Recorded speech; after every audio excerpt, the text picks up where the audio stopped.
Aussies love మీ చిత్రం world wide గా భారీ రిలీజ్ అయితే సొంతం చేసుకుంది. సినిమా ట్రైలర్ తో కాన్స్టాప్ యూనిక్ గా అనిపించడంతో ఆడియన్స్ లో హైప్ అయితే పెరిగింది. గానీ తీరా రిలీజ్ అయిన తర్వాత సినిమా బాక్స్ ఆఫీస్ దగ్గర ఫస్ట్ షోకే మిక్స్డ్ టాక్ అయితే సొంతం చేసుకుంది. ఇంకా కలెక్షన్ లో ఎలా వస్తాయి అనుకున్నా బుక్ మై షోలో మొదటి రోజు ఆల్మోస్ట్ 25,000కు పైగా టికెట్ సేల్స్ జరగగా డీసెంట్ షేర్స్ ను అన్ని ఏరియాలలో ఈ సినిమా సొంతం చేసుకుని ఆశ్చర్యపరిచింది. ఇంకా బాక్స్ ఆఫీస్ దగ్గర మొత్తం మీద ట్రాక్ చేసిన సెంటర్స్ బట్టి చూస్తే మన రెండు తెలుగు రాష్ట్రాలలో ఈ సినిమా 80 లక్షలకు షేర్ అటు ఇటుగా డే 1 సొంతం చేసుకుందని అంచనా.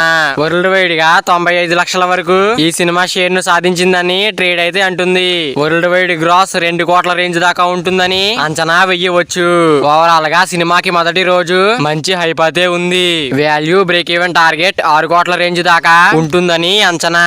మొదటి రోజు 1 కోటి వరకు షేర్ అందుకున్న ఈ సినిమా బాక్స్ ఆఫీస్ దగ్గర మిగిలిన రన్లలో మరో 5 కోట్ల వరకు షేర్ అందుకోవాల్సిన అవసరం ఎంతైనా ఉంది. కానీ లవ్ మీ సినిమా ఫస్ట్ షోకి మిక్స్డ్ టాక్ అయితే రావడంతో మరి లాంగ్ రన్ లో ఎలాంటి కలెక్షన్లు రాబడుతుంది అనేది ఆసక్తికరంగా మారింది. ఇంకా డే 2 ఎలాగో ఆదివారం కాబట్టి ఎలాంటి రెస్పాన్స్ వస్తుందో చూడాలి. మరి ఆసీస్ లవ్ మీ సినిమా లాంగ్ రన్ లో ఎంత వరకు వెళ్తుంది అనుకుంటున్నారో కింద కామెంట్ చేయండి ఫ్రెండ్స్. మరి వీడియో అంతా చేరాలంటే వీడియో ఒక లైక్ చేసుకుని అలాగే ఛానల్ ని సబ్స్క్రైబ్ చేసుకుని పక్కన బెల్ ఐకాన్ ఆల్ పెట్టుకోండి. Thank you for watching guys.